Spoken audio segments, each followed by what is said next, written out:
በተክሊል የተጋቡ ሙሽሮች ወይም በቁርባን የተጋቡ ሙሽሮች ግብረ ስጋ መፈጸም የሚችሉት በስንት ቀናቸው ነው የሚል ጥያቄ ደርሶኛል። ይህንን ጥያቄ ለመመለስ መጥቻለሁ። ውድ የልዑል እግዚአብሔር ልጆች ለሁሉም ሰው እንዲዳረስ ሼር፣ ኮፒ ሊንክ፣ ፎሎ በማድረግ እንግዲህ ቤቱን ሞቅ ደመቅ አድርጉት።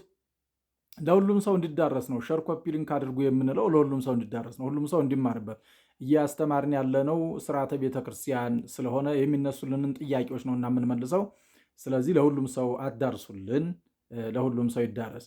እንግዲህ በስንተኛው ቀን ነው የግብረ ስጋ ግንኙነት መፈጸም የሚችሉት ላላችሁ ሰዎች ከቆረቡበት ቀን ጋር ተቆጥሮ በሶስተኛው ቀን ማለት ነው። ለምሳሌ ማክሰኞ የስርዓተ ተክሊል የፈጸመ ሰው እንግዲህ ከፊት ለፊቱ ያለው አርብ ስለሆነ እዛኛው እሁድ ለሰኞ ነው መፈጸም የሚችለው ማለት ነው። እሁድ የፈጸመ ሰው ግን ሮብ ለሐሙስ የግብረ ስጋ ግንኙነቱን መፈጸም ይችላል። ይህንን በምን አወክ ካላችሁኝ ከመጽሐፍ ቅዱስ የሉቃስ ወንጌል ምዕራፍ 1 ቁጥር 24 ላይ ወእምድኅረ ክልኤ መዋዕል ጸንሰት ኤልሳቤጥ ብእሲቱ ይላል። ከሁለት ቀን በኋላ ኤልሳቤጥ ጸነሰች ይላል። እንግዲህ ያ ማለት ምን ማለት ነው? መልአኩ ካነጋገረው ከሁለት ቀን በኋላ በሶስተኛው ቀን ወደ ቤቱ ገብቶ ከሁለት ቀን በኋላ ካለ ሶስተኛው ቀን ነው አይደለ?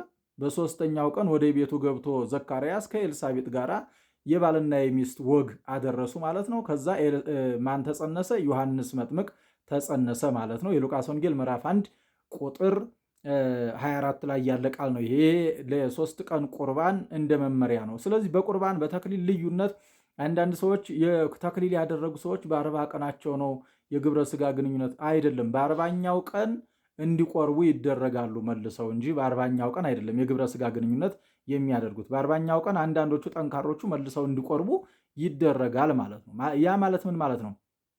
አንድ ክርስቲያን መቁረብ ያለበት በ39ኛው ቀን ስለሆነ ያንን ቀን ጠብቀው በየ39ኛው ቀን እንዲቆርቡ ነው እንጂ የሚደረገው ከ39 ቀን ካለፈ በኋላ ንስሐ ስለሚያስፈልጋቸው ለዛ ነው እንጂ እስከ 40ኛው ቀን ድረስ የግብረ ስጋ ግንኙነት ማድረግ አይቻልም ማለት አይደለም። ሁለተኛ መመሪያችን የሚሆነው በአንደኛ ሳሙኤል 21:1 እስከ 6 ላይ ያለው ነው። እንግዲህ ዳዊት ከጭፍራዎቹ ጋር ወይም ከወታደሮቹ ጋር በተራበ ጊዜ ወደ ቤተ መቅደሱ ሂዶ አቤሜሌክ ከካህኑ ጋር ተገናኘ ማለት ነው። እና ስለዚህ በዛ በሚገናኝበት ሰዓት አንዳቸው የሚበላ ምግብ ስጠን አለው። ከተቀደሰ እንጀራ ውጭ ተራ ምግብ የለኝም አለው። ከዛ ቀጥሎ ምን አለው ካህኑ? ልጆችህ ከሴቶቹ ንጹህ ከሆኑ መመገብ ትችላላችሁ አለ። የተቀደሰው ምግብ ነው እንግዲህ። ስለዚህ ምን አለው?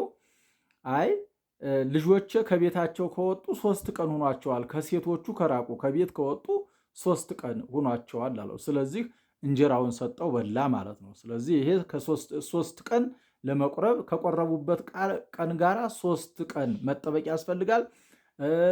ከቆረቡበት ቀን ጭምር ከ2 ቀን በኋላ 3ኛው ቀን ላይ ነው እንዲህ አይነት ነገር እንዲፈጸም የሚታዘዘው ማለት ነው። ሶስተኛ ማስረጃ በዘጸአት 19:15 ላይ ሙሴ ከእግዚአብሔር ታዞ መጥቶ ለሕዝቡ እንዲህ አለ ነው የሚለው። ወይቤሎሙ ለሕዝብ ተደለው ለሰሉስ ዕለት ወይትቅረቡ ሀበ አንስት። ለ3 ቀን ራሳችሁን አዘጋጁ፣ ወይም ደግሞ ለ3 ቀን ወደ ሴቶች አትቅረቡ፣ ራሳችሁን ንጹሕ አድርጉ፣ ጥፍራችሁን ቁረጡ፣ ፀጉራችሁን ተላጩ፣ ልብሳችሁን እጠቡ ብሎ ሙሴ በዘጸአት 19:15 ላይ ተናግሯል ማለት ነው። ስለዚህ ቁርባን የሚገባው ከ3 ቀን የግብረ ስጋ ግንኙነት በኋላ 3 ቀን መጠበቅ ያስፈልጋል። የሚቆርቡበትን ቀን ጭምር ማለት ነው። 5 ቀን ነው። ወደኋላ 2 ቀን፣ ወደፊት 2 ቀን፣ መሀል ላይ 1 ቀን አለ የቁርባኑ ቀን። እሱ 5 ቀን ነው ጥበቃው ማለት ነው። ከቆረብክ በኋላ 2 ቀን ትጠበቃለህ፣ የቆረብክበትን ቀን ጭምር። ከመቁረብ በፊት 2 ቀን ትጠበቃለህ፣ የቆረብክበት ቀን ጋር 3ኛ ቀን ማለት ነው። ስለዚህ በዚህ ሁኔታ ነው የቁርባን ስርዓት። በስርዓተ ተክሊል የሚያግቡ በስርዓተ ቁርባን የሚያግቡ ይቁረቡም ምን የሚበሉ ትእዛዙ ይሄ 3 ቀን ስለሆነ በዚህ ሁኔታ ነው ማለት ነው። ለዛሬው ይሄንን መልስ ነው የመለስኩት። ለሁሉም ሰው እንዲዳረስ 10 ጊዜ ኮፒ ሊንክ አድርጉ። እንግዲህ የፕላስ ምልክቷን እየተጫናችሁ ቤቱን ፎሎ አድርጉ፣ ለሁሉም ሰው እንዲዳረስ ማለት ነው። የልዑል እግዚአብሔር ቸርነት ከሁላችንም ጋር ይሁን። እግዚአብሔር ይጠብቀን።